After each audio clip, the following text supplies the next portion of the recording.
Cela a commencé par une douleur sourde dans le bas de mon dos, ce genre de douleur que l'on ignore jusqu'à ce qu'elle s'enroule autour de chaque mouvement, transformant des tâches simples en calculs minutieux. Rester assise trop longtemps faisait mal, se tenir debout faisait encore plus mal et même s'allonger n'apportait aucun soulagement réel. Je n'en ai parlé à personne au début, après tout, ce n'était que des douleurs dorsales, rien d'extraordinaire, mais l'inconfort a une manière de vous rendre vulnérable, de décoller des couches de maîtrise que vous ne réalisez même pas que vous tenez. C'est lors de l'une de ces soirées agitées, où même la douce lueur de l'écran de mon téléphone semblait être de la compagnie, que son message est arrivé. Mon neveu, 18 ans, attentionné de manière à me surprendre pour son âge, avait l'habitude de vérifier de temps en temps, généralement un « Comment ça va ?» ou « T'as mangé ?» Mais cette fois, le message portait quelque chose de différent. « J'ai entendu dire que ton dos te fait mal. Si j'étais là, je te masserais. Tu travailles trop. » C'était innocent, presque joueur, mais il y avait une tendresse sous-jacente dans ces mots qui me fit hésiter. Ce n'était pas juste l'offre, c'était l'attention non dite qui se cachait dessous, la façon dont il remarquait la douleur que personne d'autre n'avait mentionnée. J'ai souri, mes doigts hésitants sur le clavier. Il n'était pas nécessaire de rendre cela gênant, c'était juste un geste gentil, mais même au moment où je lui répondais de façon légère, quelque chose à propos de ça persistait. Nous avions toujours été proches, lui et moi. Depuis qu'il était enfant, il se tournait toujours vers moi lors des réunions familiales, me parlant de l'école, des amis, de tout ce qui lui passait par la tête. Même en grandissant, quand la plupart des adolescents se distancient, sa chaleur n'a jamais faibli, au contraire, elle s'est approfondie. Il avait cette façon de remarquer quand mon sourire était plus mince que d'habitude ou quand mon énergie semblait épuisée au bord. Ce soir-là, mon dos faisait mal comme d'habitude, mais mon cœur se sentait un peu plus léger. Quelque chose dans le fait d'être vu, vraiment vu, adoucissait les bords de la douleur. Je ne réalisais pas combien j'en avais besoin jusqu'à ce que son message arrive. La conversation continua, passant de mon dos à d'autres sujets. L'école, ses projets pour le week-end, des blagues aléatoires qui me firent rire à haute voix malgré la douleur. Mais de temps en temps, il revenait à mon confort. « Tu desayuné ? Tu as essayé une serviette chaude ? J'aimerais pouvoir rendre ça mieux. » Il n'y avait pas de flirt, pas de franchissement de ligne, juste un soin constant et doux qui m'enveloppait comme une couverture douce. C'était rare de ressentir ça de la part de quelqu'un, encore moins de quelqu'un de plus jeune, quelqu'un dont la gentillesse semblait naturelle. La douleur ne disparut pas, mais elle ne semblait plus aussi aiguë. Pour la première fois depuis des semaines, je ne me sentais pas invisible dans ma propre souffrance. Ces mots, à la fois décontractés et sincères, devinrent une sorte de baume à leur manière, et alors que je restais là, le téléphone en main, je réalisais que même la douleur pouvait être belle lorsque quelqu'un choisit de vous y rencontrer avec rien d'autre que de la chaleur et de l'attention. Les messages ne s'arrêtèrent pas après cette nuit-là. Ils devinrent un rythme dans ma journée, des tapotements doux sur mon écran qui me faisaient m'arrêter, respirer et ressentir autre chose que de la douleur. Son attention n'était pas un geste furtif, elle devint quelque chose de stable, presque instinctif. Chaque matin, il y avait un message demandant comment j'avais dormi. Chaque nuit, un autre me souhaitant du confort et du repos. Personne d'autre ne demandait cela, pas avec une telle constance. Cela semblait naturel venant de lui, comme s'il avait toujours su exactement comment être là, même quand personne ne lui demandait d'y être. Ce qui m'a le plus surprise, c'est la façon dont ces mots ont évolué. Au début, ce n'étaient que des conseils simples pour m'étirer, des rappels pour me reposer, mais petit à petit, ils prenaient une chaleur que je ne pouvais ignorer. Je déteste savoir que tu as mal. Si j'étais là, je resterais avec toi jusqu'à ce que tu t'endormes.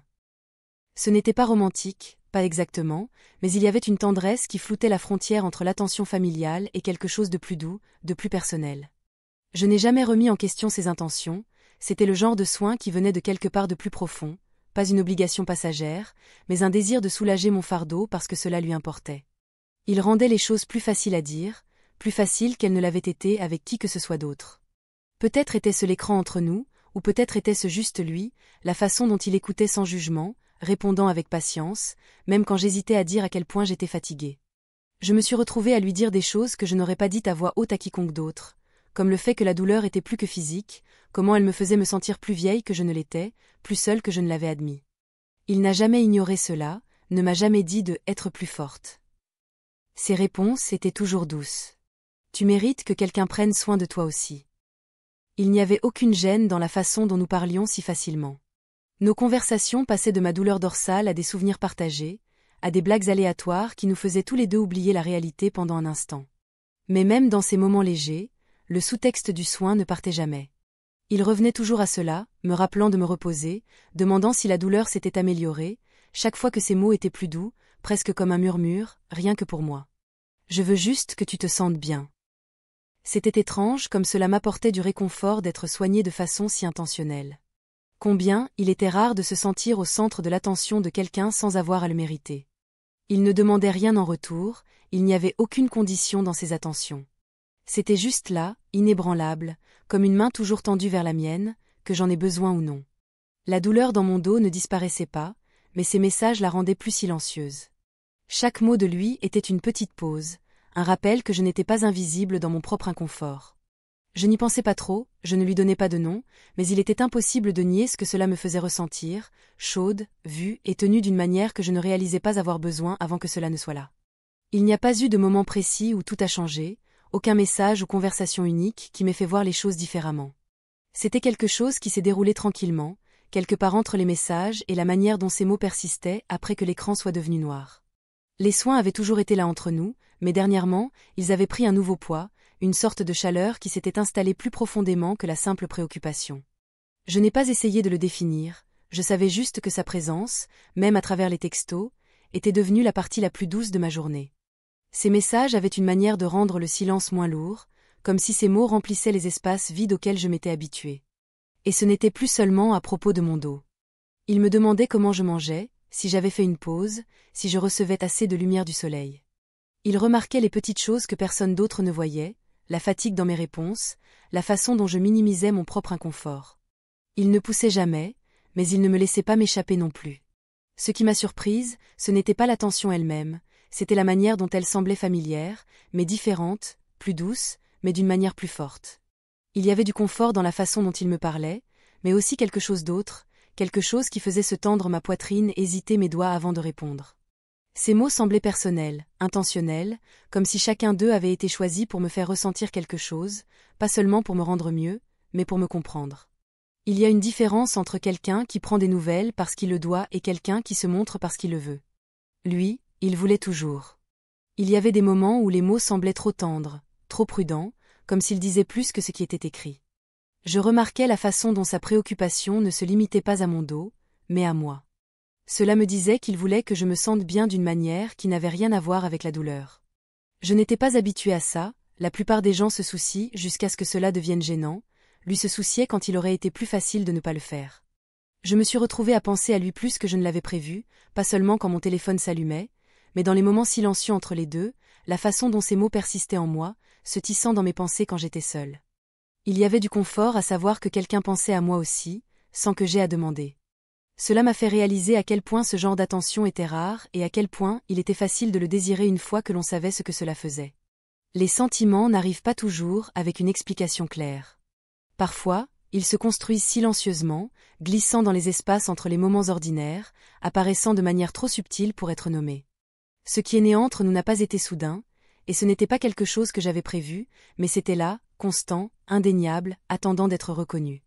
Il y avait du confort dans sa présence, même à distance, mais il y avait aussi quelque chose de plus, quelque chose que je ne pouvais pas pleinement définir, mais que je ressentais à chaque message, à chaque pause, à chaque silence persistant qui semblait plus plein à cause de lui. Il n'a jamais rien dit directement, mais c'était dans la façon dont il se préoccupait, avec une attention si délibérée qu'elle semblait personnelle, voire intime.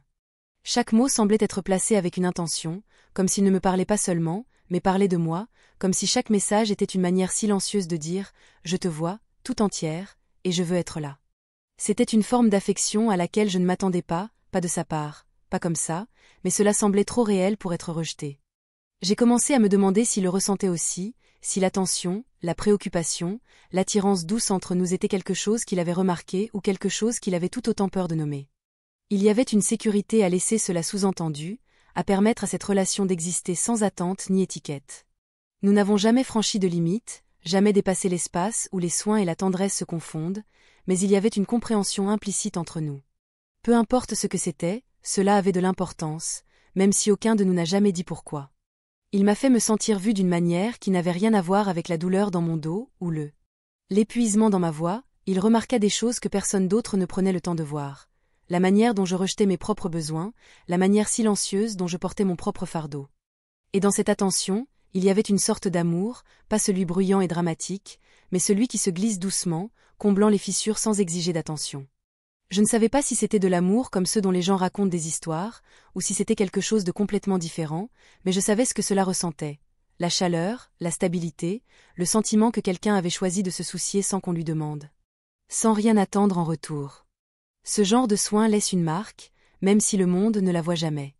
Avec le temps, mon dos guérit lentement, mais ces messages ne s'estompaient jamais. La douleur nous avait peut-être rapprochés, mais ce n'était pas ce qui nous avait gardés là. C'était quelque chose de plus silencieux, quelque chose de plus profond. Le genre de lien construit non pas sur l'obligation, mais sur le désir d'être un endroit doux où l'autre puisse atterrir. Peut-être que ce n'était pas de la romance dans le sens traditionnel, et peut-être que ça ne devait pas l'être. Parfois, les véritables histoires d'amour sont celles qui ne correspondent à aucune forme particulière. Elles existent simplement, belles à leur manière silencieuse. La vie a une façon de nous enseigner que l'amour n'arrive pas toujours comme on l'attend. Parfois, ce n'est pas un geste grandiose ou une confession dramatique. Parfois, c'est une présence douce et constante qui s'immisce dans votre vie, demandant rien, offrant tout. Ce que mon neveu m'a donné n'était pas seulement du réconfort pendant ma douleur, c'était la preuve que l'amour existe dans les plus petits moments les plus ordinaires. Dans le fait de demander comment quelqu'un a dormi, de se souvenir des détails qu'ils ont oubliés, de s'assurer qu'ils ne se sentent pas seuls, même quand personne d'autre ne remarque. Ce que nous avons partagé n'avait pas besoin d'un nom pour être important. La vérité, c'est que l'amour ne correspond pas toujours aux formes que le monde reconnaît. Il n'a pas besoin d'être romantique pour être profond. Il n'a pas besoin de suivre un script pour être réel.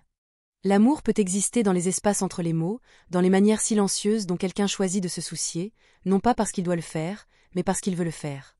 Et ce genre d'amour, celui qui ne demande ni attention ni validation, est celui qui perdure longtemps après que la douleur soit partie.